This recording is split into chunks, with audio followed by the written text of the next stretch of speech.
Hi everybody, I'm Ryan, and today we're going to talk about nuances with the Simic Terror deck in Standards. These are play patterns that you should probably know if you're first picking up the deck. Maybe you don't know about even though you're playing the deck, and you certainly need to know if you're going to be playing against the deck.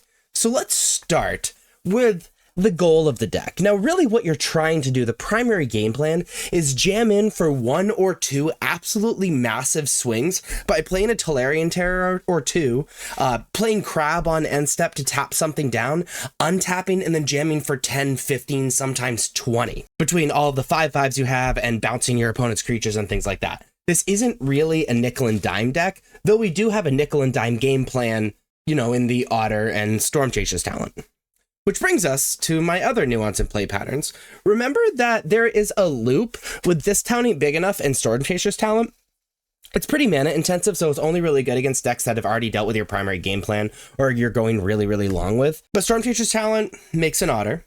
If you play this town ain't big enough to bounce Storm Chaser's talent or other stuff, or this town ain't big enough in the graveyard, cool.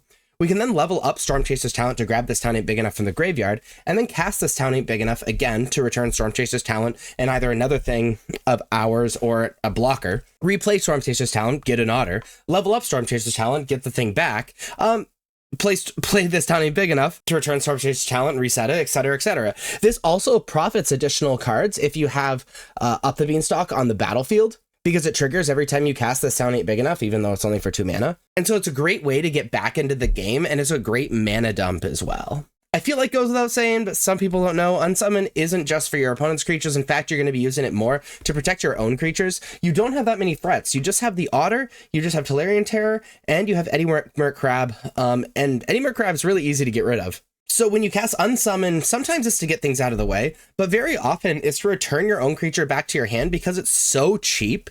So you can replay it and effectively negate a removal spell. Though if you're doing something like that in Tolarian Terror, which by the way you can do it with this town ain't big enough as well, make sure the ward trigger resolves first so that your opponent is forced to pay extra mana. Because if you just unsummon your own creature or this town ain't big enough your own creature in response to a removal spell, they just won't pay ward and they have that mana to do other things with. And lastly, remember that you can bounce your Eddie Merc Crab and then replay it to get the tap ability, especially since most of our bounce things, or actually all of them, are instant speed. So we can, on our opponent's end step, if we don't have a removal spell, we could this town ain't big enough our own Crab, if we have 4 mana, and then replay the Crab, tap something down, untap swing. It's pretty powerful. But those are the major nuances and play patterns in Simic Crab. If you can think of any more, please let me know in the comments down below. And if you like this video, please be sure to like and subscribe. Check me out on social medias. Links are above me and in the description. Thank you so much for watching.